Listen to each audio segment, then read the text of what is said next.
Welcome.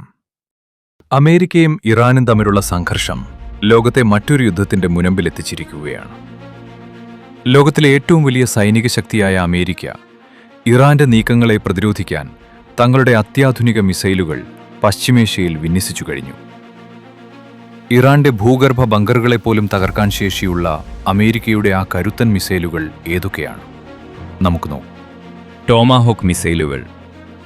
അമേരിക്കയുടെ ഏറ്റവും വിശ്വസ്തനായ പോരാളിയാണ് ടോമാഹോക്ക് ക്രൂയിസ് മിസൈലുകൾ. ഏകദേശം 1600 കിലോമീറ്റർ അകലെയുള്ള ലക്ഷ്യസ്ഥാനം പോലും കൃത്യമായി തകർക്കാൻ ഇതിന് കഴിയും. കപ്പലുകളിൽ നിന്നും അന്തർവാഹിനികളിൽ നിന്നും വിക്ഷേപിക്കാൻ കഴിയുന്ന ഈ മിസൈലുകൾ റഡാറുകളുടെ കണ്ണു വെട്ടിച്ചു പറക്കാൻ മിടുക്കരാണ്.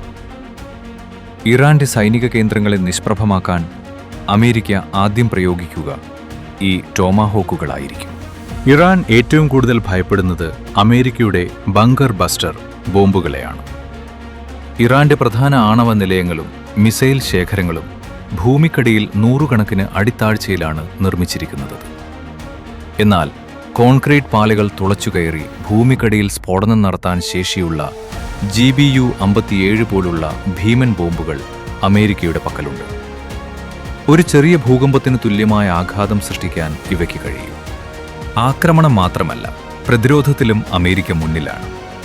ഇറാൻ തൊടുത്തുവിടുന്ന മിസൈലുകളെ ആകാശത്തു വെച്ച് തന്നെ തകർക്കാൻ പാട്രിയറ്റ്, താഡ് എന്നീ സംവിധാനങ്ങൾ അമേരിക്ക വിന്യസിച്ചിട്ടുണ്ട്. ഇറാന്റെ ഡ്രോണുകളെയും ഹ്രസ്വദൂര മിസൈലുകളെയും നേരിടാൻ ഈ സംവിധാനം സഹായിക്കും. സാങ്കേതികമായി അമേരിക്ക വളരെ മുന്നിലാണെങ്കിലും ഇറാന്റെ പക്കലുള്ള ഡ്രോണുകളും ഹൈപ്പർസോണിക് മിസൈലുകളും അമേരിക്കയ്ക്ക് വെല്ലുവിളി തന്നെയാണ്. ഒരു യുദ്ധമുണ്ടായാൽ അത് ലോക സമ്പദ്വ്യവസ്ഥയെ തകിടം മറിക്കുമെന്ന കാര്യത്തിൽ തർക്കമില്ല.